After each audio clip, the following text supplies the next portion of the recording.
Okay, so here's the awning at the back. Okay, this presented, you know, one of the biggest challenges was to get an awning made up to suit what we wanted. And I was able to go up to Super Peg in Brisbane, and they've done a brilliant job. They've got beautiful quality work, and I was really lucky to be able to work with them, and they've been able to, between us, come up with this design. You know, they've been doing awnings for vehicles, a little bit like a Foxwind that goes around, and we've basically designed a custom-made 180-degree one. So it comes around here and clips onto here. So me and Cody will quickly fold it out and show you how it works. Righto, Cody.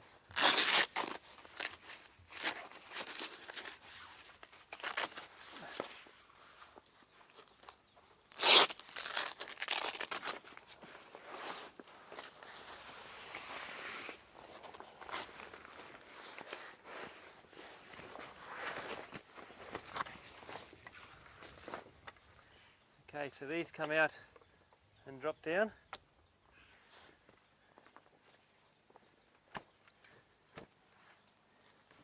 There's a couple of spreader bars that come around.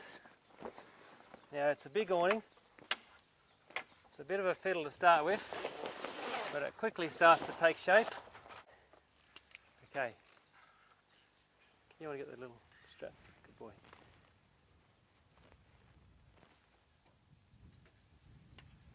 Okay.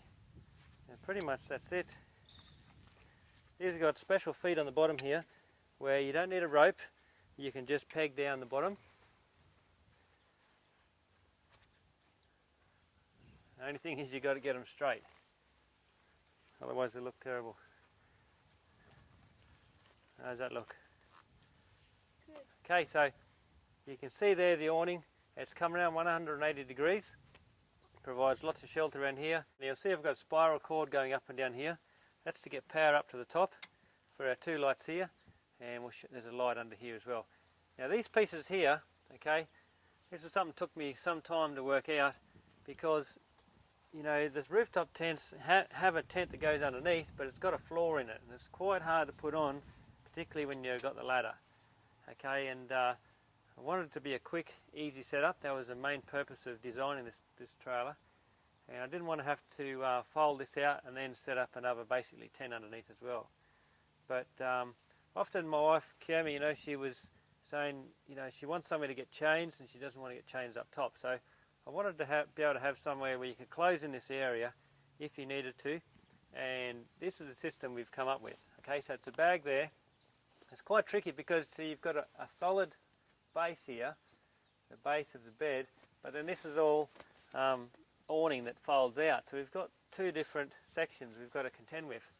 So what I've come up with is we've got a bag here that folds up with the tent. Alright, now we can just undo that. Now just say you want to get chains or you want a bit of privacy, pretty much we can close all four walls in, but we're going to do it separately rather than as one tent. So we're only going to put up what we need. Okay, so what I've come up with is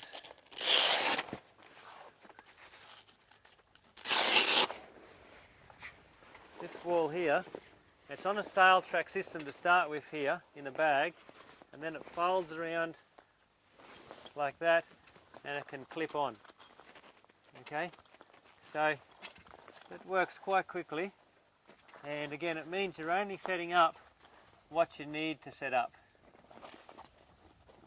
Okay, so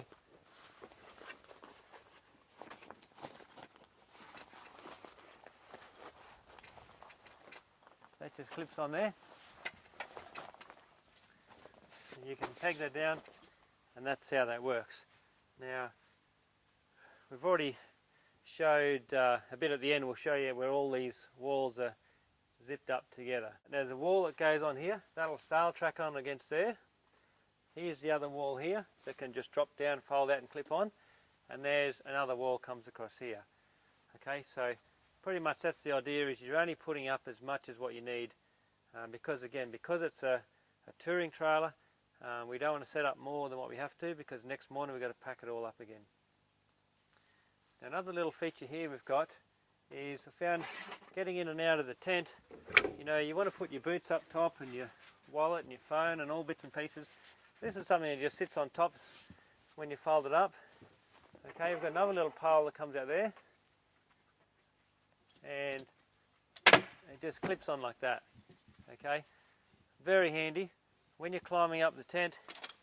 Your hat, your boots, you know, when you're out in the outback, you can't leave bluntstone boots on the ground, the dingoes will take them. So you put all your boots up there, lots of bits and pieces, and in fact when you're getting in and out of the tent, pillows and bits and pieces can sit up there. You know, often someone's inside and grabbing stuff, so it is a really handy shelf. That works great. Now, you can see we've got a fixed LED light there, really nice flush mounted light. That'll light up all this area here, and quite handy as well. You can reach in from inside, when you're inside the tent, reach out, turn that on for when you're getting up and down the ladder at night. Okay, so we might just duck up in the tent, give you a quick look in there and see what you reckon.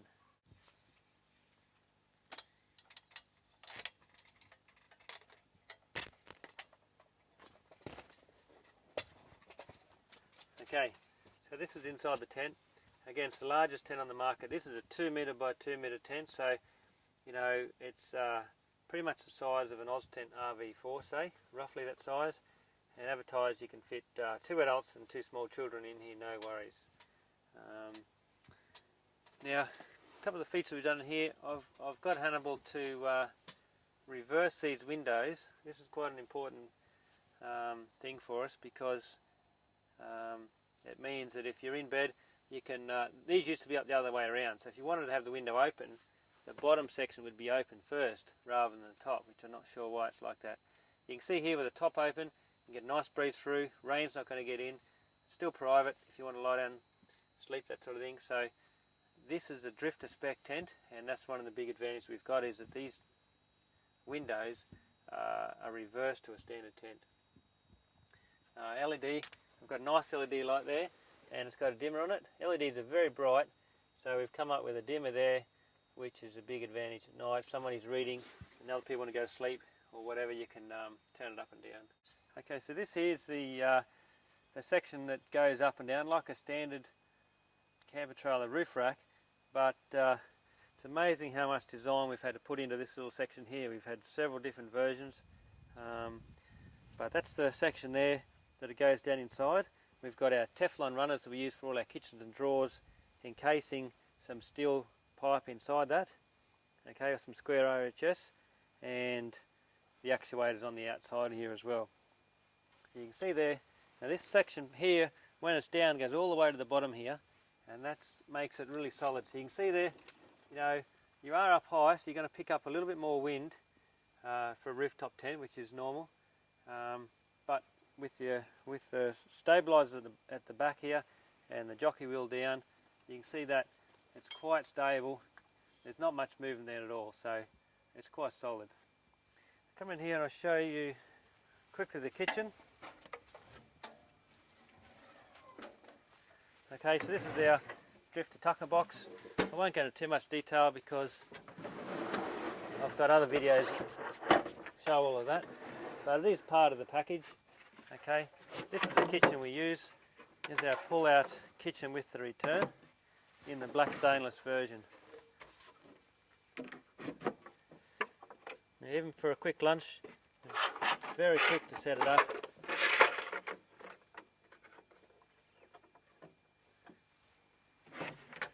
The big return comes on. It fits perfectly inside the awning section. Alright, that's it there. Stove, the 2 collapsible tubs, you got nice cupboard drawers. Now this is a storage box here.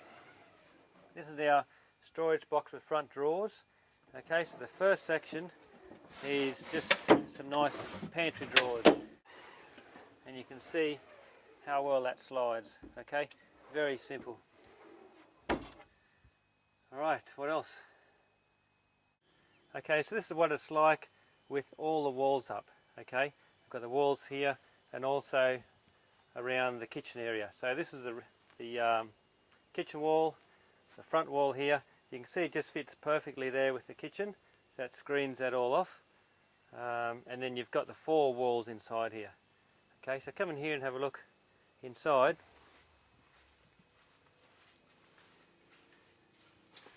Right, you can see there, this one's got a screen window, but we've also got a zip right to the floor, so you can act like a little doorway and duck at this side here. You can zip all those up, connect them. You've got a nice big flap here. You can put your bags on here. You've got basically a great big table there, so that'll of course zip up as well. Okay, got a big window awning at the back here that can come down, and the doorway where you are. All these here just clips on, so this panel here will clip on and zip on the corners. These walls here, as we saw before, clip on this side and are fixed on this side. This one here is a sail track. Okay, so we'll give you a quick look around the whole camper, what it looks like from the outside fully set up. You can see here the room all closed up. This piece here you can drop down. This is the 180-degree awning, so it folds right round and connects together. You've got the side walls here on the outside, and okay, so there's our new DOT, the Drifta Offroad Tourer. Like I said, yeah, a long time in the making. I'm very excited to have it all finished, and we're pretty much now into production. So all the details will be on my website shortly. I've taken a lot of photos yesterday, and we're going to put those up as well. There'll be some stuff on our Facebook site, and pretty much these are available now. Now, we're only building about 2 a month at this stage. We're already booked out till November, but we're going to be increasing production as we go along. So yeah, thanks very much for watching. Any questions, give us a yell. I'll have full spec sheet on the website as well shortly, and all the prices. Pretty much for this package here, with everything on it, everything you see, with all the walls, you'd get changed out of 20 grand. I was always hoping for about a $16,000 base price. We've pretty much still achieved that, even we've done a lot of improvements to our first trailer. But you know, the kitchen is part of it as well. You know, that's normally about $1,600. So you'll be looking at about 17 for a basic package including the kitchen, and you know, say change out of 20 for everything that you see here today. So just a rough idea, you know what sort of pricing is. So alright, thanks very much for watching, listening, and very good. Quickly as well, I'd just like to thank a few people who have been a big help for us with this. Firstly, my mate Sheldon in Canada, who is the inspiration behind designing this trailer. His trailer was the first one I saw, which was a rooftop tent directly on top of a small trailer, and in America when I was there a couple of years ago. So Sheldon's been a big help. Also my Uncle Rob up in Brizzy has been brilliant. I couldn't have done it without him at all. He's been the expert on the wheels and tyres, and pretty much all this is made up in Brisbane. The trailer's made in Brizzy, the tents, Hannibal's based in Brisbane, the awnings are all in Brisbane, and Rob's been an enormous help for me, you know, helping me pull it all together. It's been a lot of trips to Brisbane for me getting this going. Super Peg have been brilliant. The quality they do is incredible, and Peter there has been great in helping me design all this. Peter as well from Hannibal has been great. The tents are made in South Africa, so it's been, you know, a lot of work getting changes made and getting them brought over to Australia. Okay, so, and also Shane from Boylan Engineering is making the trailer. They're a beautiful trailer, he's done a great job. And also, one last thing, this is my boy Cody, and he's done all the filming. So without Cody to help, I couldn't do any of this as well. So thanks very much, Cody.